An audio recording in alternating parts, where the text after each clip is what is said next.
Hello and welcome to this edition of the Potomac Local Podcast. I'm your host, Uriah Kaiser, publisher of PotomacLocalNews.com. Joining us today is Theresa Ellis. She is a candidate for the mayor of the city of Manassas. Theresa, thanks for coming on the podcast and talking to us today about your campaign. Thanks for inviting me, Uriah. So you have been on the city council since 2018. You won, it was your second bid for office, and you came on the council in a year. Now you are a Republican, but you came on the council the year the Democrats took control of the city council for the first time in history, right? Because prior to that, throughout the city's past, Republicans had always held the majority on the city council. Now you are running for mayor to replace the long-serving Hal Parrish, who's been mayor, I believe, since 2008 and has been on the council since 1993. And he endorsed you earlier this year when he announced his retirement. And your opponent, Michelle Davis Younger, has also been on city council since 2018. So you were both elected the same year. A lot is changing in the city. It's growing, but also a lot is changing politically. And so where do you see this campaign? Has it been a tough one when it comes to politics? Is this campaign about Republicans or Democrats, or do you see this campaign as about people? It's a tough year when you have the presidential elections going on. Sometimes local politics gets drowned, doesn't get a lot of play because of the presidential overshadows it. So I don't know, it brings out more people, which is good, but sometimes the issues aren't being followed as closely because everyone's, glued to the national information. So this year, I would say, first of all, I announced in February, and we have gone through so many cycles since then. Our city's changed, from the beginning when it was thriving to now where we're trying to figure out what we're going to do with education. So I feel that, in door knocking and getting out to the community safely as much as I can, it's divided. However, we're looking at some real issues. These are issues that you have to have the right person in place. So, so let me give you, get you to drill down on that, because prior to the pandemic, Manassas had its just a fair share of great news stories in terms of business expansion, right? We wrote about Micron and it being the largest public-private partnership in Virginia history, the Micron expansion. We wrote about Aurora Flight Sciences expanding at the airport, and now a division of Boeing, and they're another big tech company in Manassas. So we've heard about all these business expansions, and then March came, the coronavirus hit, and we heard about the city going from all this great economic news to 14% unemployment. So now we're down to 6% unemployment, and I imagine that getting that number down would be a focus of whoever sits in the mayor's seat. That's correct. That will be the big focus once we get our students back to school. Safety is the number one priority, obviously, to get our students and our teachers and the staff back to school, I think, is the first priority. Once that happens, I really do think our unemployment rate will drop because parents had to, take some job cuts to take care of their kids at home. It definitely impacted our job market. So I think once we get our kids back, once they feel safe to go back, our job market will get better. Of course, there's some jobs that aren't there to go back to. So we have to do job creation. Well, let me ask you about the school thing first, because this week the school board in the city of Manassas approved a plan to send nearly 100 students back, about 80 students back to class. These are special ed students. Right. 34 teachers are going to go back to teach these students in every single one of the city schools. So this isn't just one school. These students and teachers are going to be spread out throughout the city's schools, elementary, middle, and high school.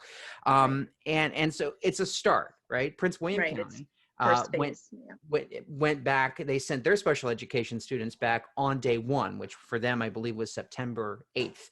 and now the city is sort of catching up to there. And of course, Mhm. Prince William County is going to start phasing its kindergarteners back in Right. to school. So the other day, I covered. You had a conversation with the Prince William Chamber of Commerce, and you were asked, Mhm. where do you stand on sending kids back? And you kind of punted. You said that's a school board thing.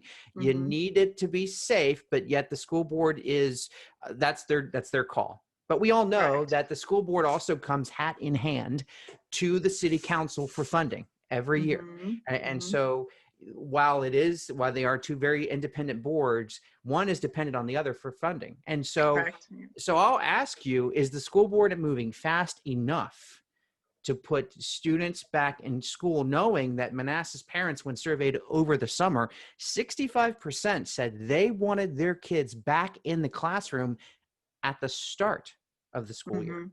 Mhm. Mhm. I think that there's been a shift to try to start the phase because this is me talking. The enrollment has dropped in the state. When you look at the state enrollment rate, I think it's up to 3%, which is really high. And so when you start seeing the enrollment drop, you know, it does affect the funding. So the safety is an issue, but now the funding is starting to be looked at. This is like I said, my opinion. Um, that's that could be a big impact. So it's like, where did the kids go? Increase in homeschool population, private school. So they're going to have to try to get the kids back. So I think that's why they are starting the phase in. Have they waited too long, or do they? Do you, in your opinion, have they acted at the right time? Are they not acting fast enough? And what variables should they be taking into consideration as they put students Mm-hmm. back in the classroom? You do have to do safety first. Honestly, you really do. It's just the way it is. Like, I have a background in healthcare, healthcare management for 30 years. So I have been watching the science. I have a lot of doctors that I had contracted with in the past 30 years that I've talked to. I have seen other models in different areas where things have, like for example, my grandsons live in Georgia. They started up August 1st. They went back in person, but they also had a hybrid model. So they gave the parents the decision. Do you want to send your children back, or do you want to have them do virtual? So they didn't have the money to have their students stay at home. It was a much poorer school district. This is just a comparison, of why decisions are made. So I think, the larger percentage came back. All the teachers came back August 1st. They had to commit to virtual school. The parents had decided to keep their kids home for one marking period, one semester. And they came back and they had some COVID numbers go up. So, it's like, you're right. It's really hard to say, it's tough. It's a tough call. Well, I it's fair have to to say say Manassas City does have the money. The city that's was, correct. but They the had, division was successful at getting laptops out to students, that's right, and because they had the money. the And that is where city. we made sure they got the money to make sure the kids stayed home as long as they could to be safe. So, Yeah. so in your estimation, I'm going to move on from getting kids back into school to the businesses, because you said one sort of correlates into the other, and so is that because parents are staying home or not as free to go to work Mm-hmm. because they are at home taking care of children who are doing remote learning? Yeah, because you have to look. If your kids have to stay home to learn, I know some teachers that had to put their kids in private school so they could teach. So when you have your children at home and you don't have anyone, or you can't afford to put them in daycare or childcare, some parents were facing $2,000 a month for two children to go to daycare, or just so they could learn there, so they could go back to work. Families didn't budget for that. It was easier to stay at home. Families budget for summer to have their kids taken care of if they have to work. They don't budget year round for $2,000 a month for two kids, you know? So what, they had to make decisions. So people stayed home. And childcare was already cutting down their number of enrollment because they also had to deal with the social distancing and safety. So when we first we were talking about the CARES Act money, I think I know I said in council that I think childcare is going to be the next crisis, you know, to get our jobs back. And that is what I think would happen. So we tried to do some childcare reimbursement grants out there with economic development to help with people to get, you know, some money or reimbursement so they could get back to work. But, you know, sometimes, you know, the kids, even if they go to you know, babysitter or childcare, are they going to get what they need to get through their virtual learning? Parents probably the best alternative.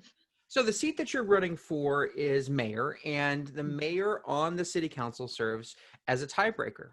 Currently, is the way it's set up. The mayor does not have a vote. City council members do. In the event of a tie, the mayor comes in and breaks it. Now, we've heard the Democrats on the council. They would like to change that. They would like to give the mayor voting power, and that would only solidify the Democrats' sort of majority on the city council. And so, a two-part question: where do you stand on that position, giving the mayor a vote? And the second part of that question, if you do win, you as a Republican will still be on the minority side of the council. And how do you unify a council that in many votes that we've seen over the course of the past 2 years is really divided? I would like to see the mayor vote because the mayor is elected by the people. And I think the people deserve to see how that person votes. You know, right now, you know, when I first got on council, the budget was in limbo because they were tie, and the mayor cannot break a tie for the budget the way it is now. And then as soon as we got on council, we got the budget passed in like 5 minutes, you know, because it was just a different council. But we don't know what's going to happen. You know, we have 3 seats open. We have 3 candidates for each party running. We don't know. Maybe we could get some more Republicans in there with this time around. We don't know really where it's going to go. That's very true. That's very true. Yeah, we have 3 strong candidates running. You have there are 3 seats open, 6 candidates for each of the 3 seats. Ian Lovejoy, who's an incumbent, he's looking to his seat. So if he keeps his seat, that seat stays in Republican hands. But we also have the 2 other seats that are open. It is Pam Sebeski, she's up, and Mark Wolf, he's up as well. Those are the 2 other seats. That's correct. And those are both Democrats. And so you'd be looking, Republicans would obviously be looking to flip those seats. So that could happen. Okay. But to bring them together, I get along with everyone in council. I want to be honest. You know, we have worked across party lines on many things in council. For example, the equity inclusion task force, that was something we worked together on. Which is a new initiative that come after the riots that were actually in Manassas that we covered back in May. Yes, I brought that up in, I think the day after that that happened, that we needed to have a group come together, a community group, and work with our different departments and our police, social services, and have everyone at the table and talk. And then it progressed, and it ended up, I'm on the appointments committee, so we, you know, did vote on the appointments with council. So we all did come together to get that done. I think that that's a great thing. There's a lot of members though. So it's like 34 or 35, I think. But we did have a monitor that we found to come in and probably break it out into subcommittees. So we'll see what happens with that. That's going to be starting up shortly. Well, can you just give me a brief scope? So Prince William County just formed a new commission that will Mhm. look into its police department, its hiring practices, its use of force policy. As we know, the first riot actually took place about 5 miles outside of Manassas in Prince Yes, William County, very near it did. Manassas, but it Hmm. was in the county. Right. And so in the county, their new commission will have a year to come back and file a report, make recommendations. What's the mission of your new board there in I the city? think to have conversation, that's like the number one thing, to have conversation.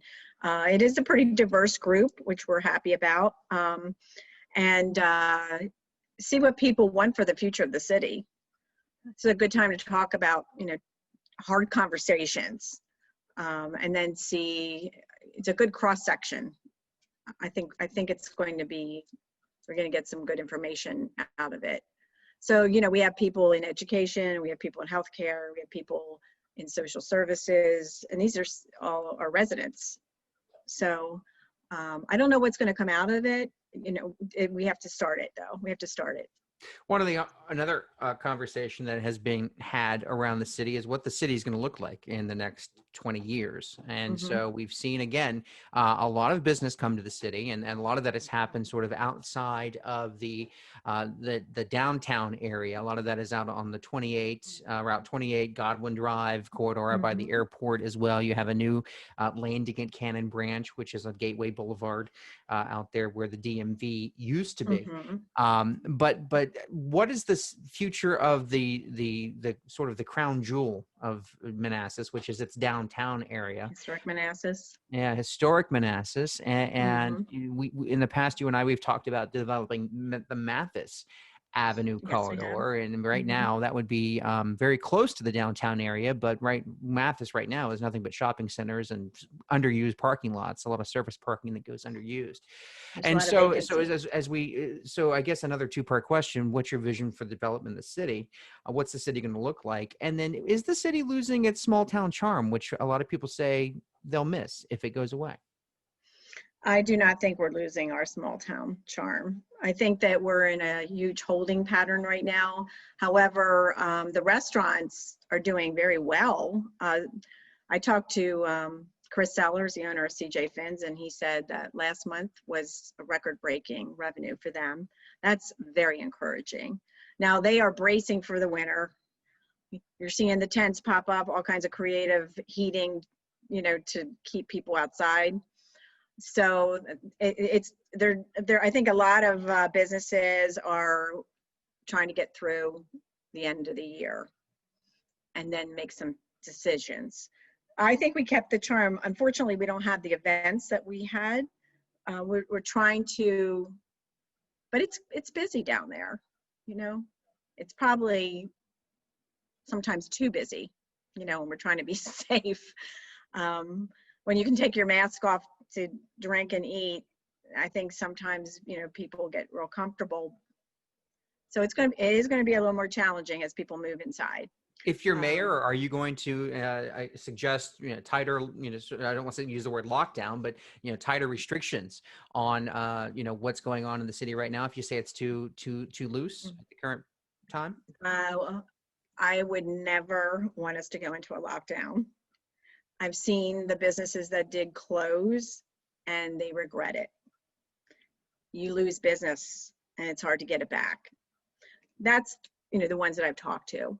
Um, some businesses didn't have the option to, they had to close, but I think, you can do things safely. With a background in healthcare, I know you can, my whole career, we had always assumed that everyone was a risk that came in that door.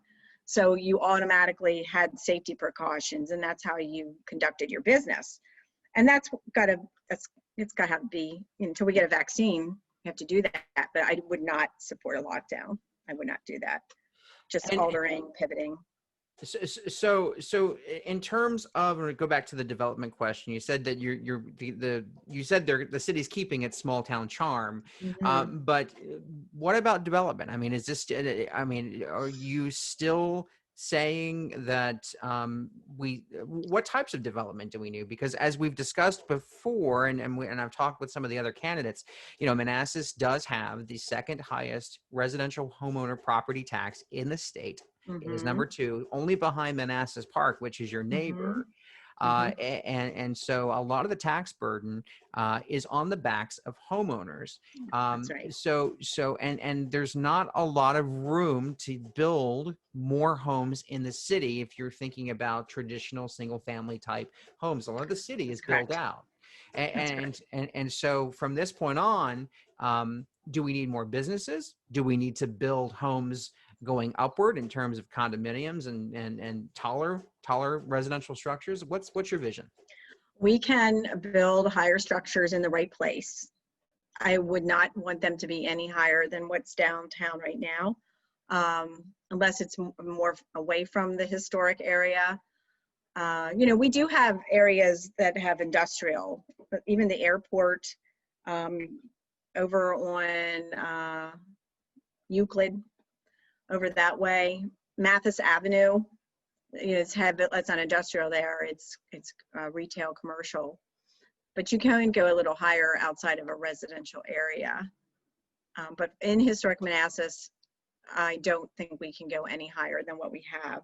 There are some properties there that we are going to have to look at that are zoned already to be a little higher, if I recall, and that will be something of a discussion. It depends on the place, where it is in the city. But we don't have a lot of room, like you said, for single family homes. So that's we have to attract more businesses. Business revenue will help, without a doubt. Being the second highest tax rate in the state is really, really hurting our residents, especially people that rent. So I had a long conversation with somebody the other day. They said, well, the property taxes don't affect me. I rent. I'm like, oh, they absolutely affect you. If your property taxes go up, your rent's going to go up. Even if your assessment goes down, I don't know many people that have ever experienced their rent going down. It will stay stable or will go up, but it's not going to fluctuate with an assessment.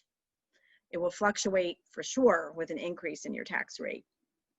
So And a lot of this, I guess, the justification for increasing the tax rate amongst the city council members has been the capital improvements plan. The council has been investing in the city. Last month, the city broke ground on a new police station. It has, a plan to reduce the number of lanes on Grant Avenue, just south of the Old Town area, from 4 to 2 lanes. yeah. So there are multiple, there are schools in the CIP, multiple projects that need to be funded. If you are successful in lowering that tax rate, what do you do to sort of make up the funding, or do you start cutting projects from the CIP and sort of go the other way from investing to sustaining? We have to have more revenue come in. I mean, if we cut the tax rate, we're gonna have to have more revenue come in, and that's with promoting our businesses. Not that we're going to increase taxes on our businesses, but as a business owner for 30 years, if you make more money, you're supporting this infrastructure of your city with the taxes that come back to the city.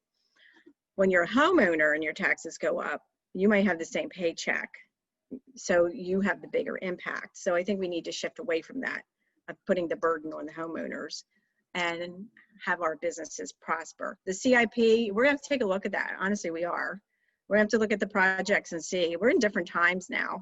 This is totally different. We have sustained very well. I'm anxious to see some of the numbers that are coming in. We don't have them all yet, but having a diverse economy has helped us. I think I said this in the chamber, we're not all hospitality. We do have a nice mix. So we're going to weather this storm much better than some other areas. But yeah, we're going to have to look at the CIP for sure. We definitely will. I will say that we have tried to get your opponent, Michelle Davis Younger, to come on and talk with us, and so she could share some of her positions and talk to us about her campaign.